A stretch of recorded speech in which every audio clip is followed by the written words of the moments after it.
Hi friends, നമുക്കിന്ന് ചപ്പാത്തിയും കിഴങ്ങുകറി എടുത്താലോ. അപ്പോൾ ചപ്പാത്തിക്ക് വേണ്ടി ഗോതമ്പ് പൊടി മാത്രം, ആട്ടയും മൈദയൊന്നുമല്ല, തനി ഗോതമ്പ് മാത്രം ഞാനിവിടെ വീട്ടിൽ കഴുകി വാരി ഉണങ്ങിയ ഗോതമ്പ് പൊടിച്ച പൊടിയാണ്. ആ ഗോതമ്പ് പൊടിയിലേക്ക് ഒരല്പം ഉപ്പ് ഇട്ടു, പാല് വെള്ളം ചേർത്ത് ചൂടാക്കിയതാണ്. ഗോതമ്പ് പൊടി, ഉപ്പ്, പാലിനകത്ത് വെള്ളം ചേർത്ത് ചൂടാക്കിയത്, ചൂടുപാല ഒഴിച്ചേക്കണേ.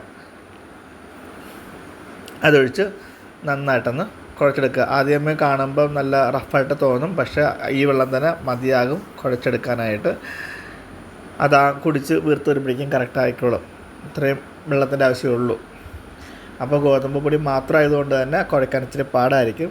പിന്നെ ഞാനിതുപോലെ ഇപ്പോൾ 2-3 ആഴ്ചയായിട്ട് കുറച്ച് വീഡിയോസ് നോർമൽ വീഡിയോ ഇടുന്നുണ്ട്. അതായത് നമ്മൾ വീട്ടമ്മമാരോ അല്ലെങ്കിൽ ഷെഫുമാരോ ഒന്നും ഉദ്ദേശിച്ചിട്ടുള്ള വീഡിയോസ് അല്ല ഇത്.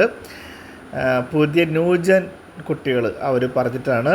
പ്രത്യേകം അവർക്ക് ഹോസ്റ്റലൊക്കെ തന്നെത്താൻ ചെയ്യുന്ന ആൾക്കാരല്ലേ, ഫ്ലാറ്റൊക്കെ എടുത്ത് നിന്ന് ചെയ്യുന്നു. അവർക്ക് കുഴക്കാൻ അറിയാൻ വയ്യ, അരിയാൻ അറിയാൻ വയ്യ, കിഴങ്ങുകൾ പച്ചക്കറികളുടെ ഏതിൻ്റെയൊക്കെ തൊലി കളയാൻ അറിയാൻ വയ്യ. ഇപ്പോൾ കഴിഞ്ഞ ദിവസം ഒരു കുട്ടി പറഞ്ഞതാ, സാമ്പാർ കഷ്ണം കണ്ടിക്കുന്നതിൻ്റെ വീഡിയോ ഒന്നും ഉണ്ടാവോ, സാമ്പാർ കഷ്ണങ്ങൾ ഏതൊക്കെ എടുക്കണം എന്നറിയത്തില്ല, ഏതിൻ്റെയൊക്കെ തൊലി ചെത്തണം എന്നറിയത്തില്ല. കാര്യം നമുക്ക് കുറ്റം പറയാൻ പറ്റില്ല, അങ്ങനെയൊക്കെ ഉണ്ടോ എന്ന് പറയാൻ പറ്റത്തില്ല. കാര്യം +2 കഴിഞ്ഞ് ഇറങ്ങിയ കുട്ടികളോട് തന്നെ ഹോസ്റ്റലിലേക്കും ഒക്കെ പോകുമ്പോഴേക്കും അവർക്ക് ചിലപ്പോൾ എല്ലാം അറിയണം എന്നില്ല. നമ്മളാണല്ലോ എല്ലാം കാണിച്ചു കൊടുക്കണ്ടേ. അതുകൊണ്ടാണ് ഇത്തരത്തിലുള്ള കുറച്ച് വീഡിയോസ് ഞാൻ ചെയ്യുന്നത് കേട്ടോ. ഇഡ്ഡലിയും ദോശയും ചപ്പാത്തിയും അപ്പവും അങ്ങനെയുള്ള കറികളൊക്കെ. അപ്പോൾ അവർക്ക് എളുപ്പം ചെയ്യാവുന്ന രീതിയിലുള്ള കറികളും ഒക്കെയാണ് നമ്മൾ ഇപ്പം പ്രൊമോട്ട് ചെയ്യുന്നത് ഒരു 2 ആഴ്ചയായിട്ട്. അപ്പോൾ തെറ്റിദ്ധരിക്കണ്ട, എന്താണ് ദോശയും ഇഡ്ഡലിയും ചപ്പാത്തിയും കൊണ്ടിരിക്കണമെന്ന് ചോദിക്കണ്ട. അവർക്കും വല്ലതും കഴിക്കണ്ടേ. അല്ലെങ്കിൽ പിന്നെ പണ്ടൊക്കെ ആണെങ്കിൽ നമ്മൾ ഹോസ്റ്റലിൽ നിൽക്കുന്ന സമയത്താണെങ്കിൽ കഞ്ഞിയും പയറും, ഞാനൊക്കെ അങ്ങനെയായിരുന്നു. ഹോട്ടലിൽ പണി പിടിക്കുന്ന സമയത്ത്, ഹോസ്റ്റലിൽ നിൽക്കുന്ന സമയത്തും കഞ്ഞിയും പയറാകുമ്പോൾ എളുപ്പമുണ്ടല്ലോ. രാവിലെ കഞ്ഞിയും പയറും ഉണ്ടാക്കി വെച്ചിട്ട് പോവുക, ഉച്ചയ്ക്ക് ക്ലാസ് കഴിഞ്ഞ് വൈകുന്നേരം വന്നിട്ട് അത് കഴിക്കുക, കയറി കിടക്കുക. അപ്പോൾ പിന്നെ വേറെ ആലോചിക്കണം, വീട്ടിൽ നിന്ന് അച്ചാർ ഇടുന്നാൽ മാത്രം മതിയായിരുന്നു. പക്ഷേ ഇപ്പോഴത്തെ കുട്ടികൾ അങ്ങനെയല്ല. ഇപ്പോഴത്തെ കുട്ടികൾക്ക് കാശുണ്ടെങ്കിൽ പുറത്തുനിന്ന് ഓർഡർ ചെയ്ത് വാങ്ങിച്ച് കഴിക്കും. അല്ലാന്നുണ്ടെങ്കിൽ കണ്ട അത്രയും കത്തിവെച്ച സമയം കൊണ്ട് ഇത്രയും പരുവത്തിലായി. അമ്മ കുഴയ്ക്കും. പിന്നെ അടുത്ത ക്വസ്റ്റ്യൻ വരും, എന്തിനാ അമ്മയെ കൊണ്ട് ഇത്രയും കഷ്ടപ്പെടുത്തി പണിയെടുപ്പിക്കണം ചോദിക്കുന്നതുകൊണ്ട് ആ ചോദ്യം ഒഴിവാക്കാനായിട്ട് ഞാൻ കയറി പിടിച്ചിട്ടുണ്ട്. ഇന്നത്തെ കുറച്ച് ടീംസ് ഉണ്ട്, അമ്മയ്ക്ക് ഡയറക്റ്റായിട്ട് പേഴ്സണലായിട്ട് മെസ്സേജ് അയക്കും, എന്താ അമ്മയായിട്ട് കഷ്ടപ്പെടുത്തണം ചോദിച്ചുകൊണ്ട്. അപ്പോൾ അതുകൊണ്ടാണ് പറഞ്ഞത്, അമ്മ കുഴച്ചോട്ടിരുന്നപ്പോഴേക്ക് ഞാൻ വാങ്ങിച്ചിട്ട് ഇതുപോലെ കൈയുടെ കുഴ കണ്ടോ, ആ ഭാഗം കൊണ്ടാണ് നമ്മൾ കുഴക്കേണ്ടത്. കണ്ടോ, നീ എന്ന് പറയും, കണ്ടോ അവിടെ കൊണ്ട് കുഴയ്ക്കുമ്പോഴേക്കും പെട്ടെന്ന് കുഴ വീഴും, ചപ്പാത്തിക്ക് നല്ല അപ്പോൾ അങ്ങനെയാണ്.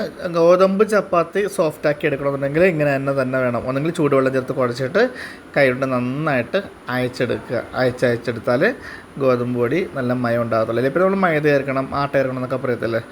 ഇതിപ്പോൾ തനി ഗോതമ്പ് പൊടിയാണ്. അപ്പം നന്നായിട്ട് സ്ട്രെച്ച് ചെയ്ത് നന്നായിട്ട് കുഴച്ചെടുക്കണമെന്നുണ്ടെങ്കിൽ ഏകദേശം പരിവായിട്ടുണ്ട്. കണ്ടോ, നല്ല സ്മൂത്തായിട്ട്.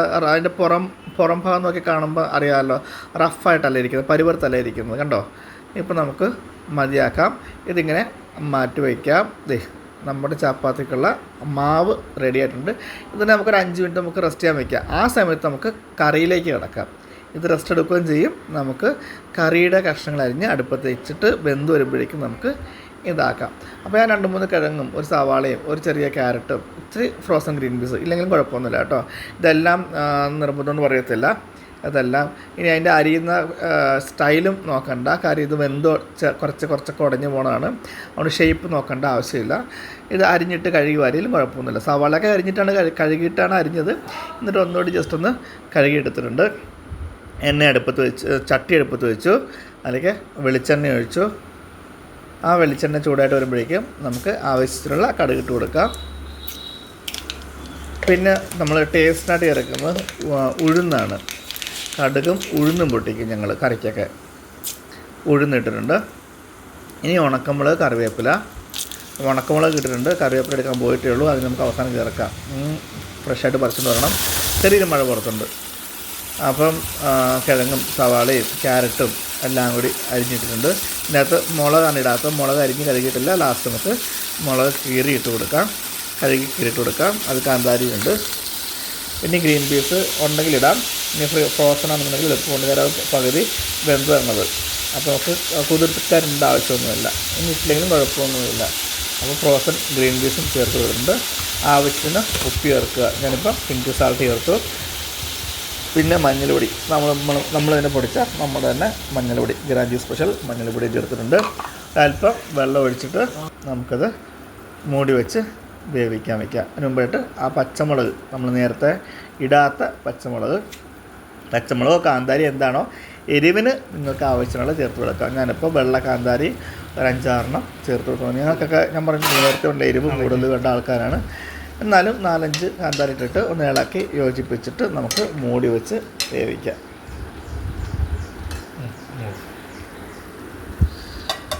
പിന്നെ നമുക്ക് കുഴച്ച് വെച്ച ചപ്പാത്തിയിൽ അതിൽ നിന്ന് ഉരുളകളാക്കണ്ടേ, അത് വീണ്ടും അമ്മ കയറി പിടിച്ചിട്ടുണ്ട്. അപ്പോൾ അത് ജസ്റ്റ് ഒന്ന് വലിച്ച് നീട്ടിയിട്ട് ചെറിയ ഉരുളകളാക്കി നമുക്ക് മാറ്റി വയ്ക്കാം. എത്ര ചപ്പാത്തി വേണോ അതിനനുസരിച്ചുള്ള എണ്ണമോ വലിപ്പമോ ഒക്കെ കണക്കാക്കാം. ചില ആൾക്കാർക്ക് വലിയ ചപ്പാത്തി വേണം, ചില ആൾക്കാർക്ക് കട്ടിയുള്ള ചപ്പാത്തി വേണം, ചില ആൾക്കാർക്ക് ചെറിയ ചപ്പാത്തി മതി. അപ്പം ഞങ്ങൾക്ക് ഏകദേശം കനം കുറഞ്ഞ ചപ്പാത്തിയാണ് വീട്ടിൽ ഉപയോഗിക്കാറ്. അതുകൊണ്ട് മീഡിയം ഉരുളകളാണ് നമ്മളിവിടെ എടുത്തിരിക്കുന്നത്. അത് 3, 2, 5, 3, 8, 2, 10, 11 ഉണ്ട്. ഞങ്ങൾ 3 പേരുണ്ട്, ധാരാളം. അപ്പം കിഴങ്ങ് നോക്കി ആ വെള്ളം വറ്റി കുറച്ചും കൂടി വേവാനുണ്ട്.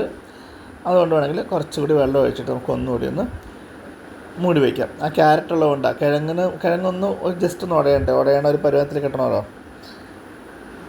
കുറച്ച് വെള്ളം ഒഴിച്ചിട്ട് നമുക്ക് ഒന്നുകൂടി മൂടി വയ്ക്കാം. അപ്പോൾ അതൊക്കെ ആയി. അപ്പോൾ കിഴങ്ങ് മൂടി വെച്ചത് നമുക്ക് വെന്തിട്ടുണ്ട്. ജസ്റ്റ് ഒന്ന് ഉടച്ചു വിടാം. ഒത്തിരി ഒന്നും ഉടയണ്ട. ചില ആൾക്കാർക്ക് ഉടഞ്ഞ കറി ആയിരിക്കും വേണ്ടത്. എനിക്കൊക്കെ കുറച്ച് കഷ്ണം കടിക്കാൻ വേണം, കുറച്ച് ചാറ് വേണം. അതുകൊണ്ടാണ് ഒത്തിരി ഉടയേണ്ടതെന്ന് ഞാൻ പറഞ്ഞത്. ചില ആൾക്കാർക്ക് മൊത്തം ഉടച്ചങ്ങ് വിടും. ചില ആൾക്കാർ ഉടയ്ക്കത്തേ ഇല്ല, കഷ്ണം കിടക്കുന്നില്ല. അതൊക്കെ ഓരോരുത്തരുടെ ഇഷ്ടം. ഞാനിലേക്ക് അല്പം തേങ്ങാപ്പാൽ ചേർത്ത് കൊടുത്തിട്ടുണ്ട് കേട്ടോ. ആ തേങ്ങാപ്പാൽ അല്ലെങ്കിൽ പശുവും പാലായാലും മതി. കുറച്ച് നിറം മാറാൻ വേണ്ടിയിട്ട്, ഒരു ടേസ്റ്റ് കിട്ടാൻ വേണ്ടിയിട്ട്. നമുക്ക് എപ്പോഴും രുചിക്കാണല്ലോ പ്രധാനം. ഇനി തേങ്ങാപ്പാൽ ചേർത്തില്ലെങ്കിലും കുഴപ്പമില്ല, പശുപാൽ ചേർത്തില്ലെങ്കിലും കുഴപ്പമില്ല. ഒന്നും ചേർത്തില്ലെങ്കിലും കുഴപ്പമില്ല കേട്ടോ. നമ്മളുടെ മഞ്ഞക്കരയുടെ നമ്മുടെ ഈ തട്ടയുടെ ഹോട്ടലിൽ നിന്ന് കിട്ടുന്ന സാധാരണ മഞ്ഞക്കരയിട്ട് തന്നെ കിടക്കും. അതിനകത്ത് ഇത്തിരി മാറ്റം വരുത്താൻ വേണ്ടി ഇത്തിരി പാലൊഴിക്കോ ഇത്തിരി തേങ്ങാപ്പാൽ ഒഴിക്കുക, അങ്ങനെ ടേസ്റ്റ് കിട്ടും. ഇനി നമുക്ക് ഇതിലേക്ക് എന്താ വേണ്ടേ, കുറച്ച് ഗരം മസാലപ്പൊടി ലേശം, ഒത്തിരി ഒന്നുമില്ല, ഒരു 1/4 ടീസ്പൂണിനെ താഴെ ഇട്ടിട്ടുള്ളൂ കേട്ടോ. അത് ഫ്ലേവർ മാറിയിട്ടുണ്ട് എന്നാൽ എടുത്തറിയത്തില്ല. ആ രീതിക്ക് വേണം കിഴങ്ങ് കറിക്കുള്ള മസാല വരണം. മറ്റല്ലേ മസാലക്കറി ആയി പോകത്തില്ലേ. ഇനി കുറച്ച് കറിവേപ്പില, ഫ്രഷ് കറിവേപ്പില, നമ്മുടെ ശങ്കരി പോയി മഴയത്ത് പോയി പറിച്ചുകൊണ്ട് വന്നിട്ടുണ്ട്. ഫ്രഷ് കറിവേപ്പില കുറച്ചിട്ടു. കുറച്ച് പച്ച വെളിച്ചെണ്ണ ഒഴിച്ച് കഴിഞ്ഞാൽ എന്താ ഒരു മണമെന്നറിയാവോ. അപ്പോൾ പച്ച വെളിച്ചെണ്ണയും കറിവേപ്പില ഇട്ടു. അപ്പോൾ അവൾ പറഞ്ഞു ഒരു കറിവേപ്പില അലങ്കരിക്കാൻ വയ്ക്കാൻ പറയും, മാറ്റി അവൾ തന്നെ പിടിച്ചിട്ടുണ്ട്. അവൾ തന്നെ ഇട്ടോട്ടെ. അവളിട്ടു. കണ്ട കുഞ്ഞു വിരൽ കണ്ടായിരുന്നു, സൂക്ഷിച്ച് നോക്കിയാലേ കാണത്തുള്ളൂ. ഞാൻ മാറ്റി പിടിച്ചേക്കുമായിരുന്നു. അപ്പോൾ കറി റെഡി ആയിട്ടുണ്ട്. ചപ്പാത്തി നമുക്ക് ചുട്ടെടുക്കാം. ചപ്പാത്തി പറഞ്ഞ പോലെ കുറച്ച് പൊടി മാറ്റി വെച്ചിട്ട് ആ പൊടി മുക്കിയാണ് ചപ്പാത്തി പരത്തിയെടുക്കുന്നത്. ഞാൻ പറഞ്ഞു ചെയ്യുന്ന ആൾക്കാർക്ക് വേണ്ടിയിട്ടുള്ള, ചെയ്യാത്ത ആൾക്കാർക്ക് വേണ്ടിയിട്ടാണ് ഈ പറയുന്നത്. ചപ്പാത്തി പരത്തുന്ന വീഡിയോ ഇടേണ്ട ആവശ്യമുണ്ടെന്നൊക്കെ ചോദിക്കത്തില്ലേ. അപ്പം പറഞ്ഞില്ലേ, കുറേ ന്യൂജൻ കുട്ടികളുണ്ട്, ആൺകുട്ടികളും പെൺകുട്ടികളൊക്കെ ഉണ്ട്. അവർക്കൊന്നും അറിയത്തില്ലാത്ത ആൾക്കാരുണ്ട്, അറിയുന്ന ആൾക്കാരുണ്ട്, അറിയാത്ത ആൾക്കാരുണ്ട്. അപ്പോൾ ഓരോ ബോൾ എടുക്കുക, മൈദപ്പൊടിയിലോ ഗോതമ്പ് പൊടിയിലോ ആട്ടപ്പൊടിയിലോ എന്താണോ ഉള്ളത് ആ പൊടിയിൽ മുക്കുക, എന്നിട്ട് പരത്തുക. ഓരോ പ്രാവശ്യം മുക്കിയില്ല എന്നുണ്ടെങ്കിൽ കല്ലിൽ പിടിക്കും, അല്ലെങ്കിൽ ചപ്പാത്തി കോലിൽ പറ്റി പിടിക്കും. അതുകൊണ്ടാണ് നമ്മൾ ഓരോ പ്രാവശ്യവും മുക്കുന്നത്. ചപ്പാത്തി മുക്കുന്തോറും ഇതിൽ പിടിക്കാതിരിക്കും, സ്റ്റിക്കി ആകാതിരിക്കും കേട്ടോ. ഓരോ പ്രാവശ്യം ഇതുപോലെ മുക്കിയെടുത്തുക. നമുക്ക് ലാസ്റ്റ് എന്നിട്ട് ആ പൊടി അങ്ങ് തട്ടിക്കളഞ്ഞാൽ മതി, പൊടി ഉണ്ടെങ്കിൽ തട്ടിക്കളഞ്ഞാൽ മതി. അപ്പോൾ അങ്ങനെ മുക്കുന്തോറും നമുക്കിതുപോലെ ഈസി ആയിട്ട് പരത്തിയെടുക്കാൻ പറ്റും. കണ്ടോ, ഓരോ പ്രാവശ്യം നമ്മൾ അങ്ങോട്ടും ഇങ്ങോട്ടും തിരിച്ചും മറിച്ച് വിട്ടാൽ എടുക്കുന്നത്. തിരിച്ച് മറിക്കുമ്പോഴും ഷേപ്പ് എവിടെയാണോ കുറവുള്ളത് അങ്ങോട്ട് നമ്മൾ ചപ്പാത്തിപ്പൽ അനക്കിക്കൊണ്ട് റൗണ്ട് ആക്കാൻ പറ്റും കേട്ടോ. ആദ്യം ആഫ്രിക്ക, അമേരിക്ക, ഉഗാണ്ടയൊക്കെ ഉണ്ടാവുമെങ്കിലും അവസാനം നമ്മൾ ആ കണക്കിലെ വട്ടപൂജ്യത്തിലേക്ക് എത്തും. അപ്പോൾ ചപ്പാത്തി പരത്തി കഴിഞ്ഞു.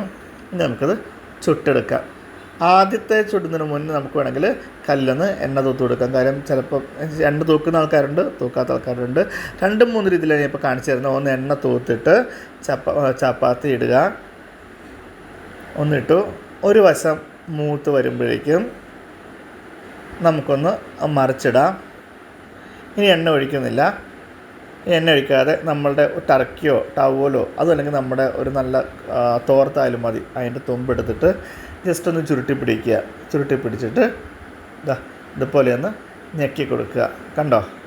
അപ്പോൾ അടിയിൽ നല്ല ക്രിസ്പാകത്തക്ക രീതിയിൽ, മീൻസ് നല്ല എന്താ പറയണ്ടേ, ക്രഞ്ചി ആണെന്നൊക്കെ പറഞ്ഞ ആൾക്കാർക്ക് ഒന്ന് മുരിച്ചെടുക്കാനായിട്ട് സാധിക്കും. അപ്പോൾ എണ്ണയില്ലാതെ ആണെങ്കിൽ ഈ രീതിയിൽ നമുക്ക് തുണി കൊണ്ട് നമുക്ക് ഞെക്കി എടുത്ത് കഴിഞ്ഞാൽ ഇപ്പോൾ നല്ല എല്ലാ ഭാഗം പൊള്ളി വന്നിട്ടുണ്ട്. ഇങ്ങനെ കണ്ടോ? എണ്ണയില്ലാത്തതിൻ്റെ അറിയാനുണ്ട് കേട്ടോ, എണ്ണയില്ല. അപ്പോൾ നമുക്ക് ഇങ്ങനെ എടുക്കാം. രണ്ടാമത്തെ ടൈപ്പ് എന്ന് പറഞ്ഞാൽ ഞാൻ ഒന്നിന് കാണിച്ചു തരാം. ഇതിപ്പോൾ എണ്ണയില്ലാണ്ട് എടുത്തു. രണ്ടാമത്തത് നമുക്ക് ഇതേ കല്ലിൽ തന്നെ നമുക്ക് എണ്ണ തൂക്കാം, എന്നിട്ട് ചപ്പാത്തി ഇട്ട് കൊടുക്കാം. എണ്ണ അതിൻ്റെ മീതെ നമുക്കൊന്ന് തൊട്ട് പുരട്ടി കൊടുക്കാം. ഞാൻ ഉപയോഗിക്കുന്നത് നല്ലെണ്ണയാണ്, ഇതേം നല്ലെണ്ണയാണ്. ഇതിങ്ങനെ കാര്യങ്ങൾക്കെല്ലാം ഉപയോഗിക്കുന്നത്. ചപ്പാത്തിയും ദോശ ഇടാനൊക്കെ ഇതേം നല്ലെണ്ണ തന്നെ ഉപയോഗിക്കുന്ന കാര്യം കമ്പനി പ്രൊമോട്ട് ചെയ്തൊന്നും അല്ല കേട്ടോ, ഉള്ളിൽ കൊള്ളാവുന്ന നല്ലെണ്ണ ആയതുകൊണ്ട് മാത്രം ചെയ്യുന്നു. ഇതിപ്പം എണ്ണ ഉപയോഗിച്ചിട്ടുള്ള ചപ്പാത്തി. അപ്പോൾ 2 തരം ചപ്പാത്തി കാണിച്ചിട്ടുണ്ട്. എണ്ണ ഉപയോഗിക്കാത്ത ചപ്പാത്തിയും കാണിച്ചിട്ടുണ്ട്, എണ്ണ ഉപയോഗിച്ചിട്ടുള്ള ചപ്പാത്തിയും കാണിച്ചു തന്നിട്ടുണ്ട്.